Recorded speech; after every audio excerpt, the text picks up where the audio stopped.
Astronauts to the moon.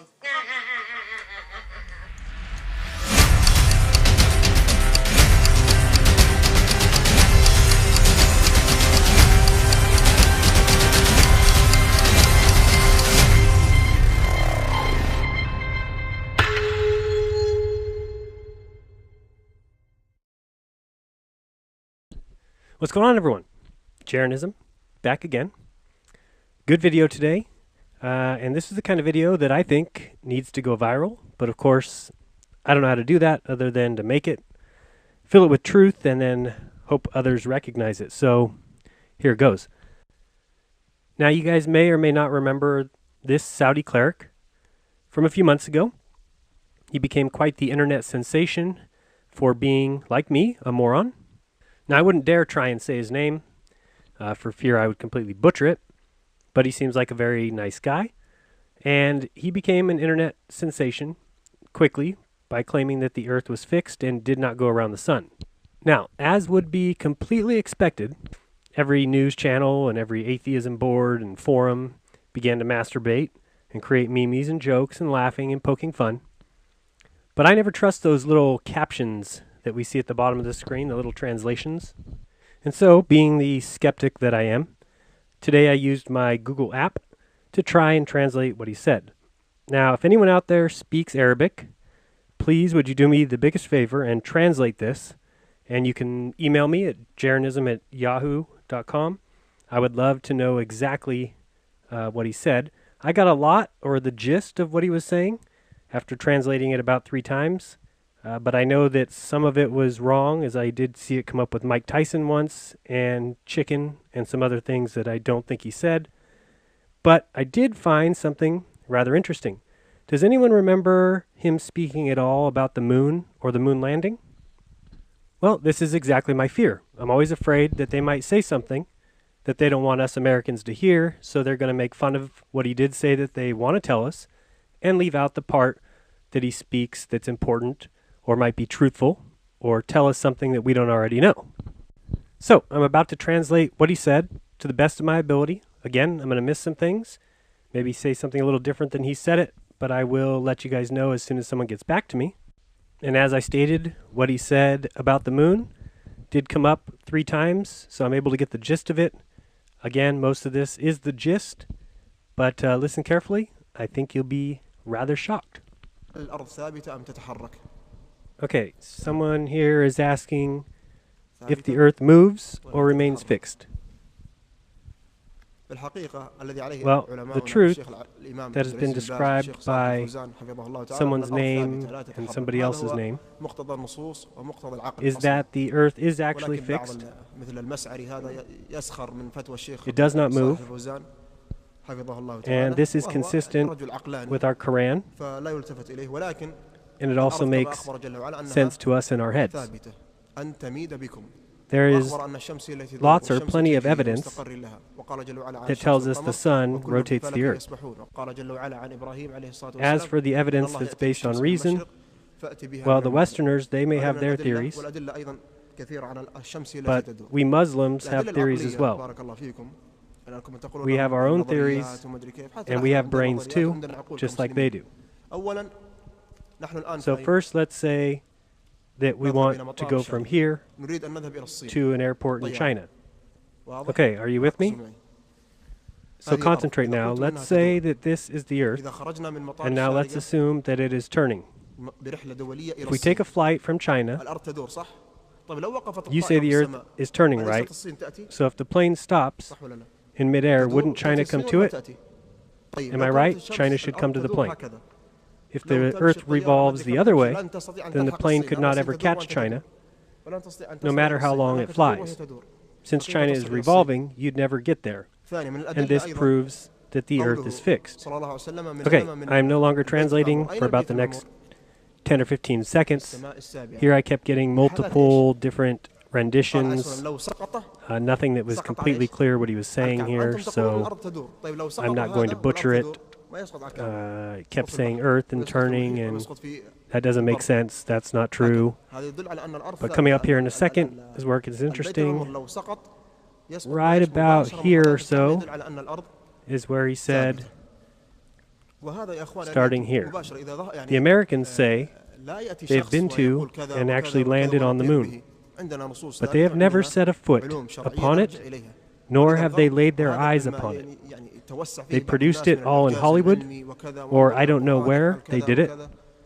They say they have traveled to the moon, and we just all took their word for it, but it's not true. It is a deception. We shouldn't have taken their word for it.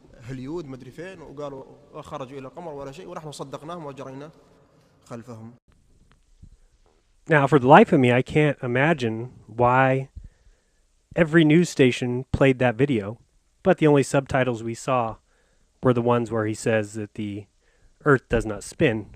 They failed to put in the part that he says we didn't go to the moon. It was a deception. It was done in Hollywood. We shouldn't have taken their word for it. But I digress. I am really interested in somebody getting me the actual translation. So again, email me please if you speak Arabic. So that brings us back to my last video where I pointed out that we understand science's explanation for why a plane cannot leave, say, from New York and simply wait for California to swing through. They say that the entire system of air and the entire atmosphere of Earth is moving along with it. So I said, if that is the truth, then being that Earth is moving 66,000 miles per hour around the sun, couldn't we lift off with our rockets and just wait in space? Because if we just waited there, well, then the moon would be coming to us, and the moon trip would have taken 4 hours rather than 3 days. Or is the atmosphere of space also like the atmosphere of Earth? Now, where the confusion set in for me was, as I've been looking up everything that people have been sending me, well, almost everything, not the death threats or the people saying that I should be put into a gas chamber. A lot of people bring up the Coriolis effect.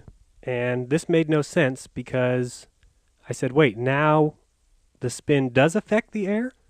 So I went to a couple videos. I wanted to learn about the Coriolis effect. So let's learn together. If you've ever watched the news during a hurricane or wintertime nor'easter, you've probably noticed that big storms spin over time as they travel. In the northern hemisphere, they spin counterclockwise. But if you were watching a storm in the southern hemisphere, you'd see it spinning clockwise. Why do storms spin in different directions depending on their location? And why do they spin in the first place? A storm's rotation is due to something called the Coriolis effect, which is a phenomenon that causes fluids like water and air to curve as they travel across or above Earth's surface. Time out. Time out on the floor. So the Coriolis effect is a phenomenon that causes fluids like water and air to curve as they travel across or above the Earth's surface, and this is a result of the spinning Earth. Okay, I'll go ahead and let you continue. Here's the basic idea. Earth is constantly spinning around its axis from west to east. But because Earth is a sphere and wider in the middle, points on the equator are actually spinning faster around the axis than points near the poles. So imagine you were standing in Texas and had a magic paper airplane that could travel hundreds of miles. If you threw your airplane directly northward, you might think it would land straight north, maybe somewhere in Nebraska. But Texas is actually spinning around Earth's axis faster than Nebraska is, because it's closer to the equator. That means that the paper airplane is spinning faster as well, and when you throw it, that spinning momentum is conserved. So if you threw your paper airplane in a straight line toward the north, it would land somewhere to the right of Nebraska, maybe in Delaware. Okay, wait, that's a technical foul or penalty or something. So you're saying, even though the Earth is rotating in that direction, that if I throw something from Texas towards the north, it is going to go also in the direction of the spinning Earth, not towards California. So from your point of view in Texas, the plane would have taken a curved path to the right. The opposite would happen in the southern hemisphere.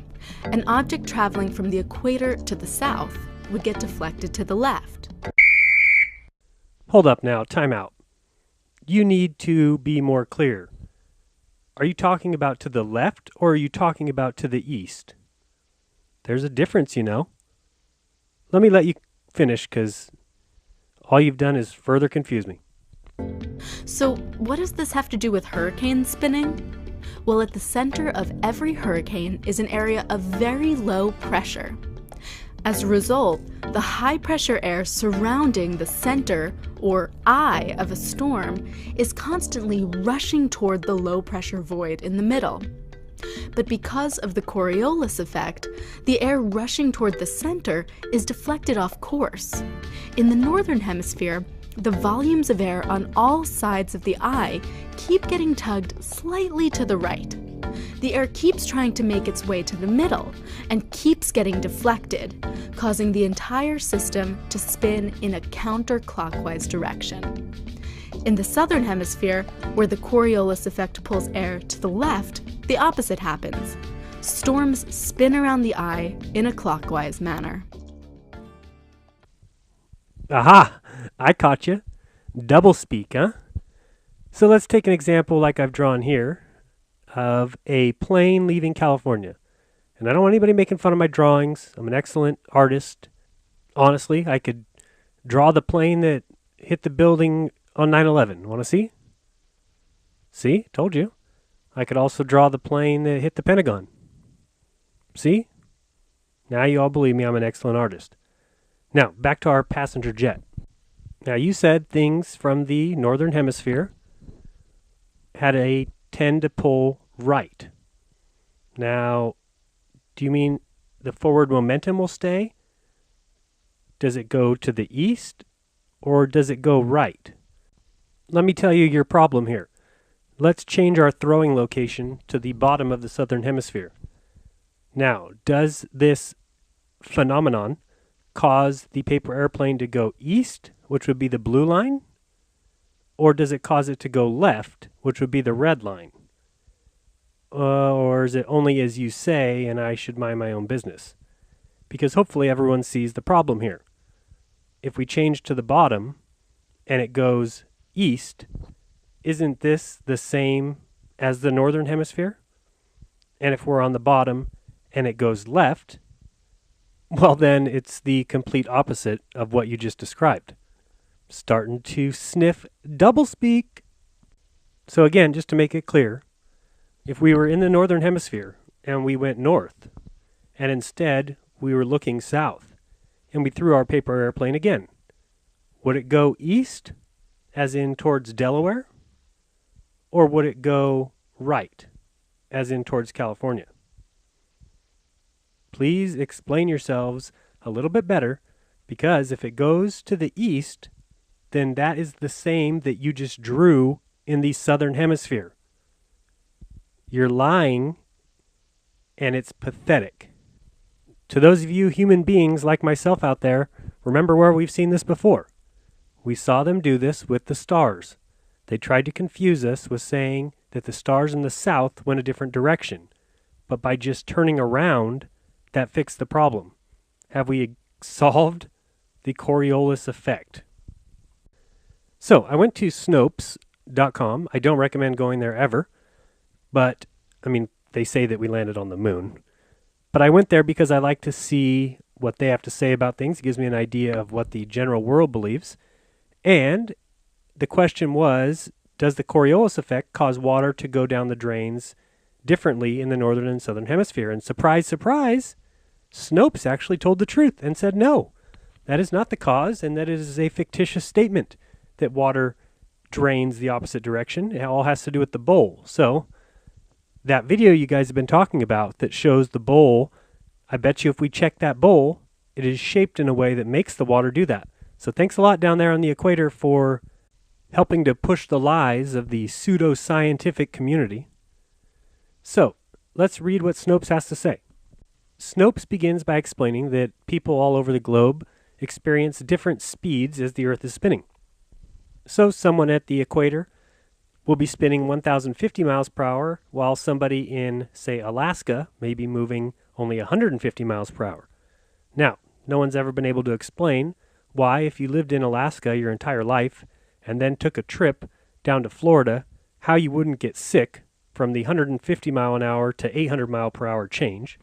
But again, I think some of us are starting to see why nothing that they say makes sense. But Snopes continues, the apparent difference in speed results in the Coriolis force, an effect that imparts a twist to largish events happening away from the equator. Best known for its effect on air masses. As they move away from the equator, their speed, which matches that of where they started from. Excuse me? So if a plane starts in California, we can't then take its speed and add it to the distance that it's traveling? It continues. The Coriolis deflection sets cyclonic systems turning counterclockwise in the northern hemisphere and clockwise in the southern hemisphere. Likewise, a cannonball fired due north will seemingly veer a teeny bit to the east, and one fired to the south will apparently deflect ever so slightly to the west. Oh, you intellectuals, I'm so on to you. Anybody else notice that the end of this sentence, or the end of this paragraph, does not mention the northern or southern hemisphere? That's how it makes sense. But when you add that in, it becomes a false statement. Because what would happen if I launched a cannonball and fired it south, but from the southern hemisphere? You idiots. I honestly have no idea how you got away with it for so long because, again, I admit I'm not that smart, but I'll tell you another thing. I'm not that stupid. I mean, remember, all of this started with a thought experiment. Newton's thought experiment, that's real science, was if you took a cannonball and fired it with that top red line too fast or too far, the cannonball would go sailing into space. The second red line, the bottom one, if you fired it too close or too slow or not enough power, it would just fall and hit the earth because of gravity. But if you launched it just the perfect speed, it would go around and then gravity would just let it continue in its orbit around the earth. Which is how they say the ISS is flying. Sure, whatever you say. So let's look even further into this Coriolis effect. So, Newton's laws of motion describe the motion of an object in a non-accelerating inertial frame of reference. Google, are we moving? Let's see, the Earth at the equator moves at a speed of 460 meters per second, roughly 1,000 miles per hour. As school children, we learned that the Earth is moving about our sun in a very near circular orbit, and it covers this route at a speed of about 67,000 miles per hour. Okay, just making sure that we are moving. So we find out that when Newton's laws are transformed to a uniformly rotating frame of reference, that's when the Coriolis and centrifugal forces begin to appear. Keep reading a little bit further down and we see these additional forces are termed inertial forces, fictitious forces, or pseudo-forces. Fictitious? What's the definition of that, Google? Fictitious, adjective, created, taken, or assumed for the sake of concealment, not genuine, false. Ladies and gentlemen, may I give to you science and the Coriolis effect, confusing the world for far too long. And so now we can see what happened. Newton had his thought experiment, but didn't know that later on that we need to be moving in order to make these guys seem right and keep their cush little jobs. And so they're nothing more than correction forces that do not even exist in a non-accelerating reference frame. But if they don't exist in the so-called accelerating reference frame, then that means they don't exist at all, meaning that we're not moving. Ha! It's simple, guys. We just need to dig in a little deeper and we can find the truth. It's out there. Believe me. And I don't know about you, but I think it's time for a recap. There's no way people can be following this, so let me recap exactly what's going on in the universe. Don't worry, I'll make it quick. Now, the Earth spins at the equator at about 1,000 miles per hour around its axis, and this axis has a tilt of exactly 24.5 degrees, and that's where we get seasons. And as we spin, we also orbit the Sun at 66,000 miles per hour, and the Sun is located 93 million miles from Earth. And that Sun is just an average star out of the hundreds of billions in our galaxy alone. And the orbit of the Sun means we travel 584 million miles in 1 year, while the Sun also orbits the Milky Way galaxy at about 500,000 miles per hour, meaning it travels 4.4 billion miles in that same year, while the Milky Way galaxy is traveling at 1.34 million miles per hour, meaning it traveled 11.8 billion miles in that same year. Now, after all that, we never feel a thing. Add to that, the North Star Polaris doesn't change its location from our point of view. You may call it science, I call it a belief. In other words, I call it bullshit. Now, congratulations are in order to the Masons on fooling the world for 400 years with your pathetic satanic worship. My name is Jaren, and you've taught the world that I'm a moron. But I'll tell you one thing, at least I'm not wrong. So, let me wish you good luck with your Satan worship. I'm sure it will turn out to be the best decision you've ever made. To everyone else who watches my videos, if I've said it once, you know I've said it 1,000 times. Do not trust men. Ever. Use your brain to find the truth, and then thank the Creator for giving you one.